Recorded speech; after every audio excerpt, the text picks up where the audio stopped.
नमो नारायण। सज्जनों, जीवन में एक बात स्मरण रखना, ग्रंथ और संत और पंथ सबकी बात जब समझ में ना आए, ठीक है ना, तो कुछ अनुभव लेकर के जीवन में उस चीज़ को सार्थक बनाना समय यही कहता है। जब तक आप अनुभव ना लेंगे, आज मैं किसी का ज़्यादा उदाहरण नहीं दूंगा, न किसी ग्रंथों का, न किसी इन चीज़ों का, न किसी उसका, ठीक है ना। एक अनुभवी बातों की विषय है कि लोग ईश्वर से मांगते हैं भाई, ठीक है ना। इसके बाद भी एक तो वो चीज़ मिल नहीं पाती, मेरा अनुभव। दूसरा, कष्ट कहीं ना कहीं पूजन पाठ करने के बाद भी जुड़ा रहता है। इसका क्या तर्क है? जब तक अनुभव नहीं लोगे, समझोगे नहीं, तो हम ईश्वर पर आक्षेप प्राक्षेप लगाते रहेंगे। इस विषय पर चर्चा है। चैनल पर नए हो तो चैनल को सब्सक्राइब कर लें, इस वीडियो को अधिक से अधिक शेयर करें, प्रयास करें कि रोक करके क्वेश्चन वीडियो अवश्य देखें। आइए इस विषय में चर्चा करते हैं। पहली बात, सबसे पहले तो हमारे जीवन पर जो विषय हावी होते हैं वो कर्मानुसार होते हैं, ठीक है ना। हम सदैव कहा करते हैं, और अब ग्रंथ में भी तो सब जगह आते ही है, विशेष अब उसकी चर्चा तो है नहीं, क्योंकि वो चीज़ समझ में आना नहीं है एकदम से, कि आप एक चीज़ से जुड़ जाएंगे, नाम जप से जुड़ जाएं, ठीक है ना। नाम जप की अनेक महिमा है महाराज। उसको साइकोलॉजिकल समझे ना, साइकोलॉजिकल ये समझे कि जिसका हम ज़्यादा दिन रात नाम जपते रहेंगे वो हमारी पूरी मनोकामना स्वतः ही पूर्ण कर देगा भैया। वो तत्व हमको वो एनर्जी देती है, ठीक है ना। अब तंत्र मंत्र यंत्र समझ लें, अथवा कोई और पद्धति समझ लें, उस पद्धति से हम जान लें, इस पद्धति से वो हमारी मदद करेगा, ठीक है ना।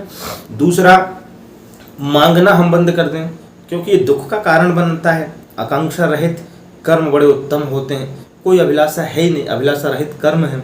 जब कर्म है तो जो ईश्वर दे देगा हम उसमें प्रसन्न हो जाएंगे। ये चीज़ एकदम से समझ में नहीं आएंगे। मैं ये कहता हूँ, दिमाग का, बुद्धि का वो कॉलम एक खाली रख दो, जहाँ जीवन में बोध लगाने के लिए इस कॉलम से वो चीज़ निकाल के हमको रखना पड़े। जैसे दुकानदार सामग्री बेचता है, तमाम तरह के इस कॉलम में ये सामग्री, वो तो एक आध कॉलम खाली रखे जहाँ कोई ज़रूरी चीज़ रखें, चाहे धन रख लो, हमको काम आएगा, हम निकाल के अपने उपयोग में ले लेंगे, ठीक है ना। ये वैसे ऐसे बुद्धि विवेक में वो कॉलम खाली रखो कि आपको जीवन में बोध लगाने के लिए, ज्ञान के लिए, कुछ ऐसी चीज़ों के लिए, कुछ ऐसे विषय उस कॉलम में भर दो कि वो आपको वहाँ सहयोगी साबित हों, आपको सहयोगिता प्रदान करें, ठीक है ना। ये वही विषय होते हैं। नाम जप का बहुत बड़ा प्रभाव है। आकांक्षा रहित हमको कर्म करने चाहिए। हम करके तो देखा, हम करना नहीं है, बस ये है कि कुछ लोगों को समझ में नहीं आता, तो बस कई बार ऐसा नहीं हुआ, ये हो गया, हम इतना पूजन पाठ करते, इतना संघर्ष। बहुत तरीके हैं भैया, ज्योतिषीय तरीके बहुत हैं, उपाय बहुत हैं, फिलोसोफर बहुत हैं, मोटिवेशनल स्पीकर बहुत हैं, हर चीज़ है।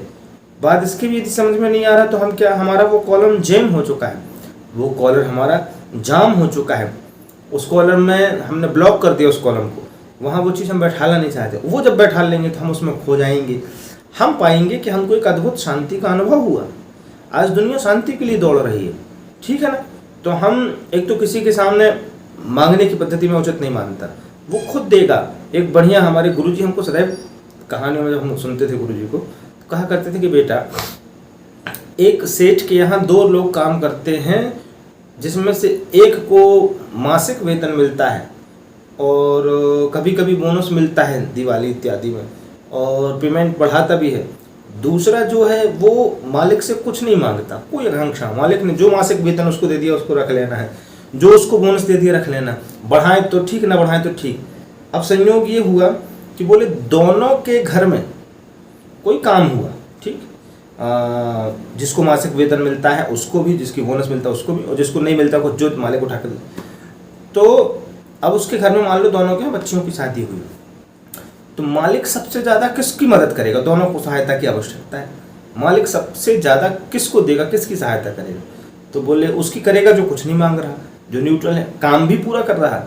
कुछ ना मांगने का अर्थ ये नहीं गया कि आप यहाँ काम पूरा ना करें, ये अर्थ बिल्कुल नहीं गया इस चीज़ से। वो नहीं, आप यहाँ अपनी ड्यूटी करें, अपना कर्तव्य करें, मांगे जाते कुछ नहीं, उसको जितना देना होगा वो देगा ही देगा। आज एक बात बताओ, हम उससे आगे बढ़ के कुछ बदल सकते हैं तो हम तो डेफिनेट कूद जाए, हाँ, हम उसके आगे बैठ जाए, उसके आगे हम बदल सकते हैं। 500 रुपये दिन की मेहनत मिलनी है तो 500 मिलेगा, कभी 700 मिले तो उस दिन 700 मिल जाएगा। अब उसको बदल के हम 600 करके बता दें, संभव नहीं है जी। मान लो कहीं से जबराना ले भी आएगा तो 6 के 12 निकलते हैं जी, ठीक है ना। पर ये चीज़ लोगों को समझ में आती नहीं है, सात्विकता लोगों को समझ में आती नहीं है। यहीं हड़कंप मचा दो, कर दो। आचार्यों को कुछ दान दक्षिणा की बात आए तो लोगों को विशेष करना नहीं, उसमें तर्क निकालते हैं, ये करते हैं। देखो लाखों रुपये डीजे मोड़ रहे, अभी गणपति विसर्जन में 5 से 7 लाख रुपये 10 लाख रुपये डीजे में हुआ। मैं ये कहता हूँ दिशा और दशा जा किस ओर रही, मत दो कहीं किसी को दान, अंदर से इच्छा हो दान की, बेझिझक दान कर दो, दबाव में प्रेशर में दान नहीं दिया जाता। दानम दुर्गति नाशन, ठीक है ना। मांगना नहीं है, आकांक्षा रहित कर्म करना है, नाम जप में अधिक बल देना है, घर की दैनिक क्रियाओं को मजबूत करना है, अंदर से जितना हो सके इन विकारों को निकाल दो, कुछ ना कुछ बचे ही जाएंगे, ये मैं समझ रहा हूँ। जितना ज़्यादा निकाल सकते हैं निकाल दो, नहीं तो ये इनसे जूझने के लिए फिर तैयार रहो। शांति कहीं नहीं मिल पाती भैया, न राम ही मिले, न प्यारे सनम, न इधर के रहे न उधर के हम। भटकने के लिए आए हैं जी हम जीवन में, नहीं भटकना हमारा पूर्व कर्म था, हम आके भटकेंगे, पर उससे हम धीरे से शांति का फॉर्मूला चुरा लेना, ठीक है ना।